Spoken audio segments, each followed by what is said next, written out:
এবার আমি এসেছি সেন্ট্রাল আমেরিকার পানামায়। আমায় পৃথিবীর সবচেয়ে বিপজ্জনক জঙ্গল আর ম্যানগ্রোভের জলাভূমিতে নামিয়ে দেওয়া হবে। চারিদিকে ভয়ঙ্কর সব প্রাণী আর গাছ। আপনাদের দেখাবো কিভাবে এখান থেকে বেঁচে বেরোবেন। বাপরে!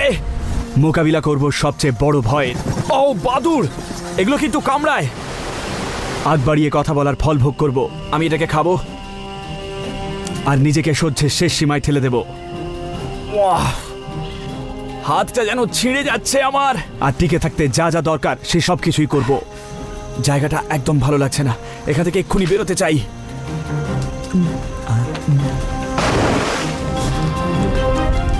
Man vs. Wild with Bear Grylls.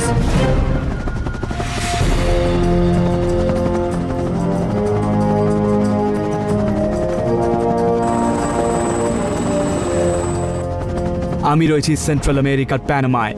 আমায় নামিয়ে দেওয়া হবে ঐতিহাসিক ক্যামিনো রিয়াল ট্রেলে।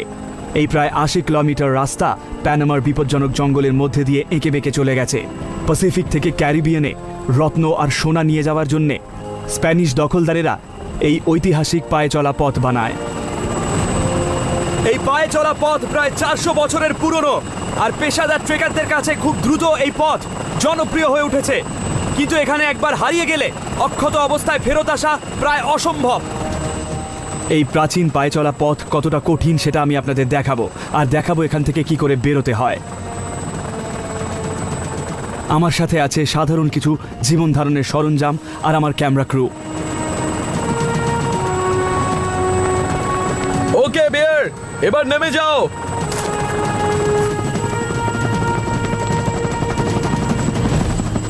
এই হেলিকপ্টার আমি আবার দেখতে পাবো আমার অভিযানের শেষে ক্যারিবিয়ান উপকূলে।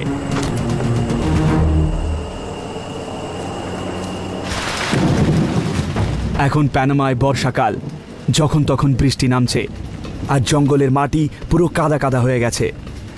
আর এই বাজ পড়ায় অবস্থা আরও খারাপ। এটাই মনে হচ্ছে সেই পায়ে চলা পথ, ভাঙাচোরা আগাছায় ভরা জঙ্গলের ভেতর দিয়ে যাওয়া একটা কাদা মাখা রাস্তা। এই রাস্তা দিয়ে এগোতে গেলে অনেক পরিশ্রম